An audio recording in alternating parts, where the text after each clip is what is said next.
Coucou tout le monde, j'espère que vous allez bien. Alors aujourd'hui, on se retrouve pour un nouveau book haul. Alors ça fait un moment que j'en ai pas fait, tout simplement parce que j'avais pas spécialement acheté de livres. Là, j'en ai acheté 17 sur Cultura. Et j'en ai 2 ou 3 que ma mère m'a acheté en attendant. Donc ça fait beaucoup de livres, voilà. Pour essayer d'aller un peu plus vite, je vais juste vous lire les résumés qui sont derrière les livres, ce sera plus simple. Surtout qu'il y en a certains, je sais plus trop de quoi ils parlent. Vous avez l'habitude maintenant, je pense, avec moi. Donc, on commence tout de suite avec Les songes de la Louve de Diane Lablanche et Marie J.H. Coquessin, je sais pas comment qu'on lit ce nom, qui est juste là. Alors, il existe un lien ancestral et sacré entre la femme et la louve. Les femmes ont oublié, mais les louves se souviennent, gardiennes de ce qui a été enfoui, mais qui ne demandent qu'à surgir à nouveau. Et quand la louve s'assoupit, ses songes reflètent les multiples facettes qui rendent les femmes si complexes et complètes, si puissantes. Ces songes rappellent cette sagesse qui a été leur héritage et leur responsabilité. Entrez, entrez dans cette grotte humide et chaude, dans ce ventre de la mer. Prenez place autour du feu et reformez la magie du cercle et écoutez. Laissez-vous bercer par les songes de la louve. Souvenez-vous avec elle de toutes ces vies qui vous ont précédé et constitué, et de la force de votre sang. Les yeux clos, laissez-vous aller explorer cette dualité en vous qu'il faut harmoniser, votre pouvoir de création et de destruction, votre nature d'accoucheuse et de guerrière, la solitude nécessaire et la sororité. Laissez parler votre sensualité, votre intuition, la sauvage et l'indomptable, et l'amour. Et alors vous entendrez l'appel hurler sous la lune. Chaque conte s'accompagne de mise en pratique afin de vous permettre d'aller plus loin et de creuser un peu plus profond, d'avancer un peu plus sur ce chemin qui vous ramène à vous. Moi, ce que j'aime bien du coup avec ce livre, en fait, c'est que vous avez des illustrations. Alors, je vais essayer de vous en montrer une ou deux, sachant qu'il y a beaucoup de femmes nues du coup. Donc, ce qui à mon avis YouTube va pas trop apprécier, je vais faire attention quand même à ce que je vous montre. Mais en gros, donc ça se présente comme ça. Donc, vous avez une illustration du conte en question et le conte. Et celui-là, par exemple, n'a pas de mise en pratique, mais voilà, il y a à chaque fois normalement une page où ils vous disent pour aller plus loin, voilà. Ma mère l'a déjà lu, apparemment, il est vraiment pas mal. Alors, il y a certains contes, elle m'a dit, ils sont un peu pas bizarres, mais un peu spéciaux, on va dire. Donc voilà, j'ai hâte de le lire parce que ça a l'air quand même vachement intéressant. Et puis, j'ai pas du tout l'habitude de ce genre de livre, donc ça me changera un peu de ce que je lis d'habitude. Et puis, ça sera pas plus mal. Ensuite, on m'a offert Ne pleure pas de Marie Kubica, j'ai aucune idée de comment ça se dit. Hop, qui est juste ici, donc c'est une collègue de travail en janvier qui me l'a donné. Donc je vais vous lire du coup le résumé. Esther et Quinn partagent un appartement à Chicago. Quand Esther disparaît, laissant derrière elle un désordre qui ne lui ressemble pas, Quinn s'aperçoit qu'elle ne sait rien de sa colocataire. Sainte Esther n'est peut-être pas la personne qu'elle croit. À 70 miles de là, sur la rive du lac Michigan, Alex Gallo mène une vie trop paisible à son goût, jusqu'à ce qu'il rencontre une mystérieuse étrangère. À mesure que Quinn accumule les indices inquiétants sur Esther, Alex, lui, s'attache à cette nouvelle venue, aussi charismatique que troublante. J'avoue que le résumé donne quand même vachement envie. Le titre est intriguant et puis la couverture, elle est rigolote aussi en fait. Voilà. C'est un thriller du coup. Voilà. Ensuite, ma mère m'a acheté le tome 3 de La Passe-Miroir de Christelle Dabos, donc La Mémoire de Babel. J'avais déjà lu le tome 1 que je vais d'ailleurs relire parce que je m'en souviens plus du tout. Et d'ailleurs ça tombait bien qu'en fait qu'elle me l'ait offert à ce moment-là, donc c'était il y a quelques jours, parce que je comptais en fait me remettre à La Passe Miroir du coup, donc il me manquera juste le dernier tome et puis j'aurai de façon accessible quand je le souhaiterai le fin mot de cette histoire. J'avais déjà beaucoup aimé le tome 1, donc ça me fait très plaisir d'avoir le tome 3 sous la main. Ensuite, ma mère, encore une fois, m'a acheté La Magie féerique de Morgan Demmler, qui est juste ici. De nos jours, de nombreux néo-païens sont amenés à honorer les fées, mais constatent que le sentier moderne menant aux fées est caché par la brume et l'ombre de notre monde moderne devenu depuis trop longtemps incrédule. Pourtant, le chemin est toujours là, dans l'attente de ceux qui sont prêts à le rechercher. Ce livre est un guide pour ceux qui recherchent un chemin qui combine la sorcellerie néo-païenne moderne avec l'ancienne foi celtique des fées. L'ouvrage aborde les croyances et les pratiques de base, les jours sacrés, les outils, la construction de l'autel et la théologie, dans le but de donner aux chercheurs une base solide pour les fondements de la sorcellerie féerique moderne. Il est vachement intriguant, surtout qu'il est super court, donc je me demande ce que ça peut donner. Moi, c'est vrai que tout ce qui touche aux fées, aux choses comme ça, c'est vrai que ça m'intéresse énormément parce qu'on parle plus facilement d'anges, de dragons, de sorcières, de ce genre de choses que vraiment du petit peuple. Et je trouvais que ça pouvait être intéressant d'avoir une certaine approche de ce genre de légende du coup. Ensuite, donc dans la même veine, ma mère, alors à la base elle se l'était acheté pour elle a pas aimé, donc elle me le donne. Donc elle a acheté Fées et élémentaux pour débutants d'Alexandra Chaudran. Donc voilà, pareil dans la même veine, même maison d'édition aussi. Explorer le monde magique où résident les esprits de la nature. Des farfadets au feu follet, ce guide pratique pour débutants vous présente un vaste assortiment de créatures sauvages et merveilleuses. Découvrez comment attirer les fées et les esprits de la nature dans votre maison ou dans votre jardin et comment devenir leur ami. Avec des instructions détaillées pour pouvoir, sans risque, trouver ces créatures puissantes et interagir avec elles, vous apprendrez aussi à identifier les fées et les esprits de la nature associés à chacun des 4 éléments classiques, donc à savoir l'air, le feu, l'eau et la terre. Pratiquez des rituels, des méditations et des exercices qui vous aideront à vous relier aux esprits de la nature à un niveau personnel. Demandez l'aide des fées et esprits de la nature pour la guérison, la protection. Trouvez un emploi, attirer l'amour et bien plus encore. Déterminez les rôles joués par les esprits de la nature dans le folklore et la magie du monde entier. Voilà.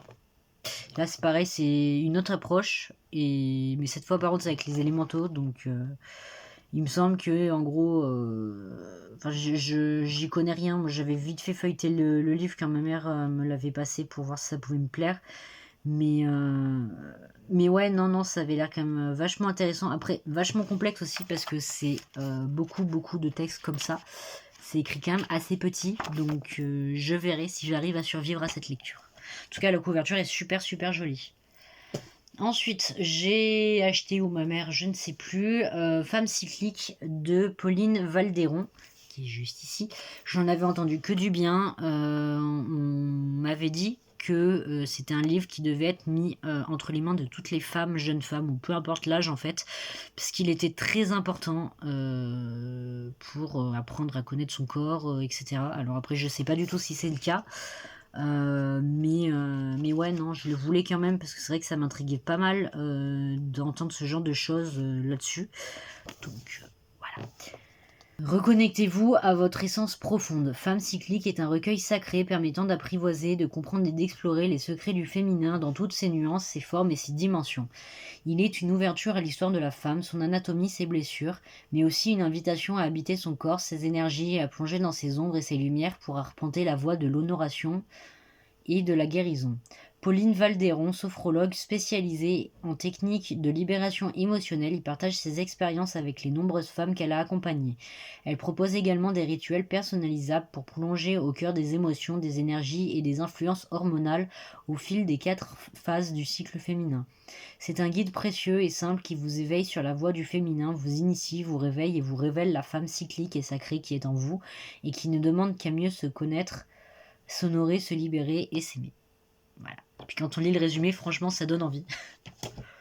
Ensuite, là, je vais passer à des romans que, à mon avis, vous connaissez déjà parce qu'ils ont fait tous les 6 le buzz sur les réseaux sociaux, que ce soit YouTube, Instagram ou autre. C'est d'ailleurs par ce biais-là, du coup, je les ai connus. Ça fait un moment, je crois qu'ils sont sortis. Après, il me semble qu'il y en a, les séries sont en cours. Donc ça va, je suis pas trop en retard non plus. Donc je vais commencer tout de suite avec Le Prince Cruel de Holly Black. Donc j'en ai entendu quasiment que du bien. Je dis quasiment parce que forcément, comme partout, il y a toujours des gens qui ne sont pas convaincus. Je pense pas forcément le lire très rapidement, dans le sens où justement j'en ai entendu tellement du bien que j'ai peur de me mettre la pression et de me dire il faut que tu l'aimes, il faut que tu l'aimes, il faut que tu l'aimes, et de pas accrocher parce que j'en attends beaucoup trop. Donc je verrai, en tout cas je pense qu'il fera partie de ma pile à lire de ce printemps. Je verrai de toute façon. Aiguise ta lame et endurcis ton cœur. Enlevée au monde des mortels lorsqu'elle était qu'une enfant, Jude vit parmi les faées des créatures sublimes, immortelles et cruelles. Mais être humaine à Terra Fae est un défi incessant. Et savoir manier l'épée, maîtriser les usages, se protéger des sortilèges, tout cela ne suffit pas. D'autant que Jude s'est fait un ennemi de choix, le prince Cardan, héritier de la couronne. Pour garder sa place à la cour, appartenir vraiment à cette terre de magie, Jude doit le défier, quelles qu'en soient les conséquences. J'adore ce genre de résumé qui vous en dit que dalle, en même temps qui vous en dit. Et c'est rigolo, j'adore. Franchement, il devrait faire que des résumés comme ça, parce que c'est vrai que c'est pour ça aussi que je ne lis quasiment jamais les résumés. C'est parce que bien souvent, vous vous faites spoil en fait dans les résumés, donc c'est très très chiant. En tout cas, j'adore la couverture. Les autres aussi sont super jolies, surtout celle-là. Moi, je trouve. Après, c'est mon avis. En même temps, il y a du bleu. J'adore le bleu. C'est normal. Mais ouais, il a l'air assez gros. Après, je pense que ça va se lire assez vite. Enfin, j'espère. Ce qui fait quand même plus de 500 pages. Ça va piquer, mais je vais m'accrocher. Je vais m'accrocher.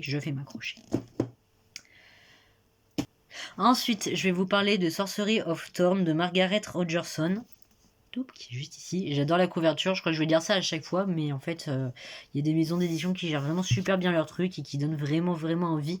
Parce que, on va pas se mentir, on achète principalement les livres parce qu'ils ont de belles couvertures, parce que sinon, c'est moche, donc ça donne pas envie. Voilà, enfin en tout cas, moi c'est comme ça que je fonctionne. Je sais qu'il y en a beaucoup qui fonctionnent comme ça aussi. Après, ça veut rien dire. Il y a des livres qui ont des couvertures très très moches qui sont pourtant très très bien. Mais bon, écoutez, ils peuvent pas être parfaits en tout non plus. Voilà. Alors, tous les sorciers sont maléfiques. Elisabeth, qui a grandi au milieu des redoutables livres de sorts d'une des grandes bibliothèques d'Ostermire, le sait depuis son plus jeune âge.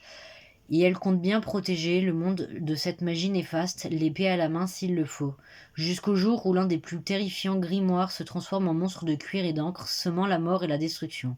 Accusée de l'avoir libérée et forcée à comparaître devant la justice de la capitale, Elisabeth se trouve prise au piège d'une conspiration vieille de plusieurs siècles. Bien malgré elle, elle doit trouver secours auprès du sorcier Nathaniel Thorne et de son mystérieux serviteur, Silas.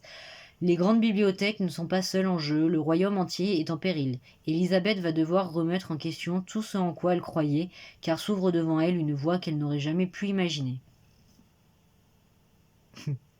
Ça donne vraiment super envie, franchement.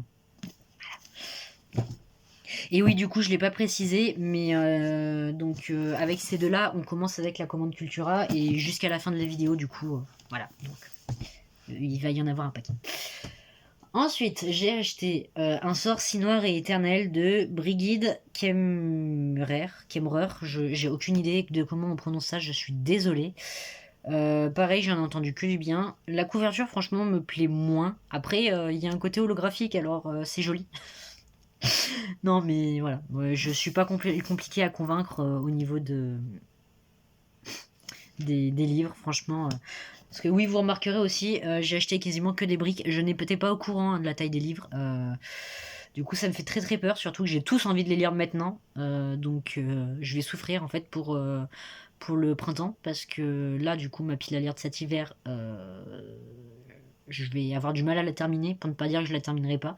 Donc à mon avis, je vais quasiment tout reporter à celle de ce printemps. Sachant que j'ai déjà plus de 22 livres, dont beaucoup de briques déjà, donc je vais souffrir pour les 3 prochains mois. Oui.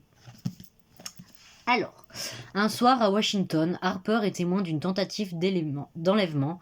En dépit du danger, la jeune femme partiellement handicapée s'interpose, mais l'agresseur lâche sa première proie et après avoir maîtrisé Harper, l'emmène avec lui. En une seconde, Harper bascule dans un autre monde, le royaume d'Amberfall, son château de conte de fées, sa magie, son beau prince énigmatique et maudit. Coincé dans un automne éternel, le prince Ren cherche à débarrasser son peuple d'une créature sanguinaire. Seule une jeune femme pourra l'y aider, mais ce que le conte ne sait pas, c'est qu'il est lui-même ce monstre assoiffé de sang. Je me demande si ce serait pas une réécriture de La Belle et la Bête. Normalement, si.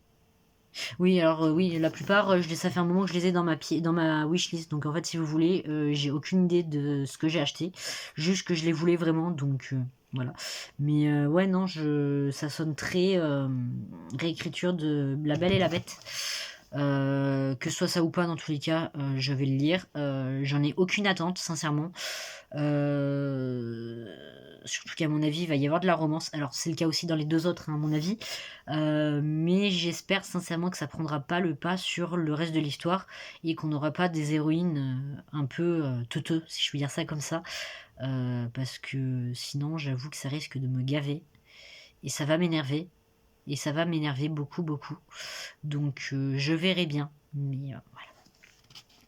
Ensuite, là, je sais que j'ai joué littéralement au poker avec ce bouquin, vu les avis très mitigés, dans le sens où apparemment ça parle de choses pas très correctes. Ça légitime certaines choses encore moins correctes. Mais d'un autre côté, il y en a énormément qui ont adoré, donc j'ai une chance sur deux d'arriver ne serait-ce qu'à finir le tome 1. Donc on verra bien. Mais du coup, j'ai acheté Hadès et Perséphone, le tome 1. A Touch of Darkness de Scarlett Sinclair. Voilà. Alors, à mon avis, du coup, vous en avez déjà entendu parler, puisque forcément le tome 1 a fait le buzz.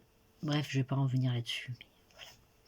L'auteur à succès Scarlett Sinclair nous offre une interprétation sombre et captivante du mythe grec d'Hadès et Perséphone.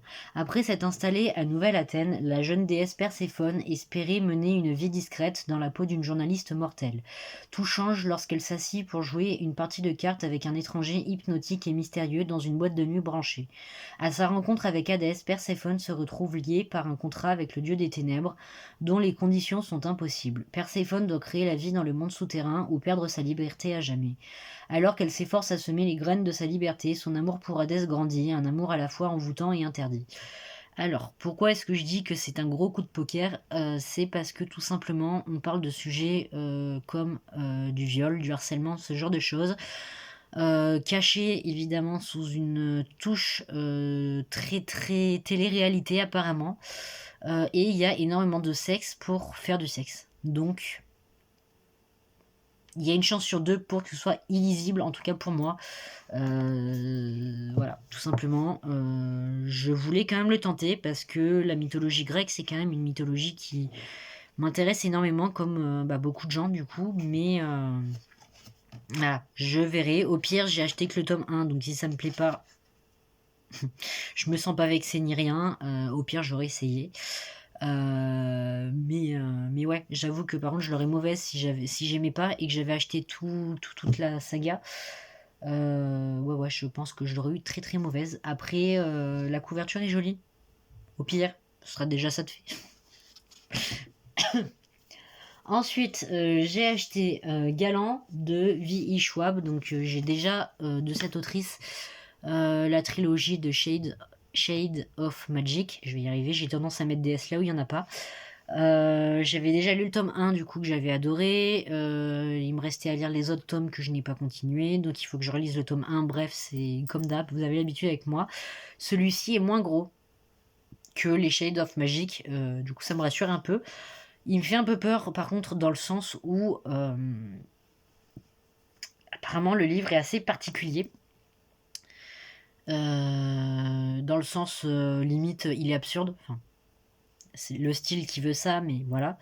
Donc en gros c'est 50-50, soit vous adorez soit vous détestez apparemment, je verrai. De toute façon j'avais déjà beaucoup aimé la plume de l'autrice avec les Shades of Magic, donc je me fais pas trop de soucis au niveau de la lisibilité de la chose. En plus je l'ai feuilleté du coup quand je l'ai reçu. Et c'est super joli parce que vous avez des petites illustrations comme ça. Vous avez toute une partie du bouquin qui est en mode un peu parchemin comme ça. Enfin bon, c'est voilà, c'est très joli. Donc voilà. Par contre, il y a un truc que j'aime beaucoup moins, c'est que la couverture, vous savez, c'est un espèce de carton. Ce qui veut dire que le machin, il prend l'humidité, c'est foutu. Donc j'apprécie un peu moins. Après, les pages m'ont l'air épaisses, donc ça devrait aller. Par contre, c'est écrit super gros, donc pareil, ça va se lire rapidement, je pense. Il n'y a pas beaucoup de chapitres. Après, ils ont l'air assez courts, globalement. Il y a... Attendez que je vous dise quand même... un peu plus de 370 pages. Voilà, donc ça devrait être rapide à lire. Tout simplement. Donc je vais vous lire quand même le résumé, même si, vu la taille du truc, je ne vais peut-être pas tout vous lire, je ne sais pas encore. Toute chose projette une ombre même sur notre monde. Toute petite, Olivia Prior a été déposée sur les marches de l'orphelinat où elle vit désormais. Incapable de parler, elle n'en sait pas moins se faire respecter des autres pensionnaires. De sa mère, il ne lui reste plus qu'un journal intime relié de cuir, plein de dessins étranges et marqué par la folie, dont les derniers mots sont « Tu seras à l'abri tant que tu ne t'approcheras pas de Galante ». Mais la jeune fille ne rêve que d'une chose, avoir un jour une famille. Alors, quand elle apprend que son oncle l'a enfin retrouvée et l'invite à venir vivre dans le domaine familial de Galante, Olivia n'hésite pas une seule seconde. Sur place, elle ne trouve que 2 domestiques et un cousin, Matthew, qui de toute évidence ne veut pas d'elle. Elle découvre surtout que son oncle est mort et enterré depuis plusieurs mois déjà. Elle remarque enfin que tous les habitants du manoir semblent éviter comme la peste le mur qui s'élève derrière la propriété au milieu d'une nature luxuriante. Quel mal se dresse là au fond de ce jardin niché au bout du monde? Qu'est-il vraiment arrivé à la mère d'Olivia toutes ces années plus tôt? Voilà. À mon avis, ça va être un truc un peu en mode enquête, mystère, ce genre de choses. C'est complètement barré, il me semble. Enfin, vraiment, il n'y a aucune logique. En même temps, il est question quand même de la folie de quelqu'un dans le résumé. Donc, voilà. Mais du coup, ça m'intrigue vachement parce que il y a vraiment moyen de faire un bon truc avec ce genre de speech. Donc, voilà. Ensuite, j'ai acheté, et donc c'est le dernier roman que je vais vous présenter, Anatomy Love Story de Sana Smart. J'arrive pas à le lire, je suis désolée. Le nom, la couverture est vraiment originale. J'ai aucune idée de comment ils ont fait pour faire ça. Je sais même pas en fait si c'est une photo ou un dessin. Je pense que c'est plutôt un dessin. Ça me semblerait quand même plus logique. Parce qu'une robe en forme de cœur humain, c'est quand même bizarre. Mais ouais. Alors. Édimbourg 1817. Férue d'anatomie, Hazel n'a qu'un rêve, devenir chirurgienne. Mais cette passion n'est pas du goût de sa noble famille. Jack, lui, déterre des cadavres qu'il vend aux scientifiques pour essayer de survivre dans cette ville où il est trop facile de mourir. Ils n'étaient pas faits pour se rencontrer, mais lorsque Hazel demande à Jack de lui procurer des corps pour étudier, il accepte. J'en ai pas entendu plus, donc en vrai ça m'arrange de ne savoir que ça en commençant ma lecture, même si je vais pas le commencer tout de suite, mais vous avez compris. Donc voilà. Je pense aussi qu'il va être question de la place de la femme en tant que médecin, parce que 1817, à mon avis, les femmes ne travaillaient pas. Hein. Pas besoin d'être féru en histoire pour savoir ça.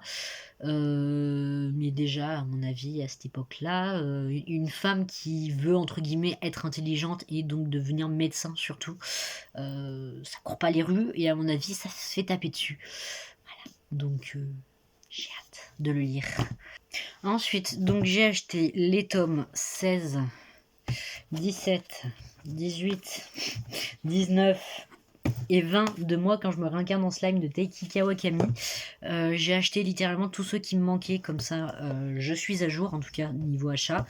Donc c'est vrai que j'en ai eu pour quand même une certaine somme on va dire de tous ces bouquins là que j'ai acheté à Cultura. Mais écoutez, il fallait bien que je me mette à jour dans mes séries parce que sinon au bout d'un moment il y a trop à acheter et donc j'en aurais eu déjà pour plus de 100 € de manga je pense facilement si j'avais attendu trop longtemps. Donc je vais pas vous en reparler parce que de toute façon je vous en parle assez souvent en point lecture vu qu'en ce moment j'essaye de pas mal les avancer. Mais j'ai hâte en tout cas de continuer, surtout que je sais même pas quand est-ce que sort le tome 21 en tout cas en France, parce qu'il me semble pas que ce soit fini donc on verra. Mais ouais, les couvertures sont très jolies et ça me fume parce qu'il y a un perso, c'est un peu un running gag en fait à la fin des livres en fait parce que sur aucune couverture il apparaît, en tout cas en première de couverture. Là il est ni en dos ni en première de couverture, donc ça me fume parce qu'à mon avis il apparaîtra jamais en première de couverture. Voilà, non mais en plus ça me fait rire parce que c'est un perso qu'on voit jamais, donc je sais même pas pourquoi, tout simplement il existe. Peut-être qu'il prendra de l'importance avec le temps, Mais pour l'instant, en tout cas, il ne sert à rien. Donc ça me fait très très rire. Et donc pour terminer, je vais vous montrer des mangas. Alors, les enfants fuyez s'il vous plaît. C'est un seinen. Les couvertures sont très très tendancieuses. Pareil, j'ai acheté du coup ce qui me manquait, sachant que le prochain tome sort dans quelques mois. Parce qu'il l'avait mis en pause pendant un moment. Je crois pas vous en avoir déjà parlé sur ma chaîne. De toute façon, comme ça fait un moment que j'avais lu ceux que j'ai déjà à la maison, je vais devoir recommencer. Donc je vous en parlerai pas non plus tout de suite, sinon je risque de vous dire n'importe quoi, de tout mélanger. Enfin bon, ça va être la merde. Donc je vous montre quand même rapidement les tomes, même si on va très très vite conclure la vidéo parce que je sais pas trop comment YouTube va réagir à ce genre de choses. Alors il n'y a pas de partie intime. Mais bref, vous allez comprendre, surtout avec les derniers tomes. Bref. Alors, du coup, j'ai acheté les tomes 10, 11, 12, 13, 14 et 15 de Monster Musume de Okayado. Donc le titre intégral du coup c'est Every Life with Monster Girl. Voilà, tout simplement. À la base, j'avais connu avec l'animé qui est en 12 épisodes. C'est même pas une fin, qui a en fait tout simplement. Donc c'est cool en vrai qu'ils aient édité les mangas en français parce que en fait je trouve qu'on survolait vachement les choses avec l'animé. En tout cas, j'espère que la vidéo vous aura plu. Ça fait beaucoup de livres que je vous ai présentés. Franchement, ça fait super plaisir de pouvoir vous en montrer autant. Surtout qu'en vrai, moi, les book hauls, j'aime bien les tourner. Parce que ça me permet de vous rappeler à quel point j'achète des trucs sans savoir de quoi ça parle. Puis c'est surtout que ça fait toujours plaisir de faire craquer un peu beaucoup le compte bancaire. Et surtout la bibliothèque, voilà, parce que là en vrai j'en ai enlevé pas mal du coup pour faire ma pile à lire de printemps. Là je sais pas comment je vais faire pour tout caler tout ça en fait. J'en ai clairement pas enlevé assez pour tout mettre dans la bibliothèque. Donc à mon avis je vais avoir des bouquins de partout. Ou alors je vais devoir essayer d'en caser un max dans ma pile à lire du coup de printemps. Faut que je vois, mais en tout cas, moi ça me fait toujours autant plaisir d'avoir autant de bouquins. Et en plus les livres neufs ça sent super bon. Enfin, je suis peut-être bizarre, mais j'ai cru comprendre que j'étais pas la seule à adorer l'odeur des livres neufs, donc ça me rassure un peu. En tout cas, sur ce, j'espère que la vidéo vous aura plu. Si c'est le cas, du coup, n'hésitez pas à mettre un like, à vous abonner et à mettre un commentaire. Et puis, bah, sur ce, on se retrouve pour la prochaine, sûrement pour un point lecture ou la pile à lire. Je sais pas dans quel sens je vais vous faire ça, mais bref. À plus tout le monde.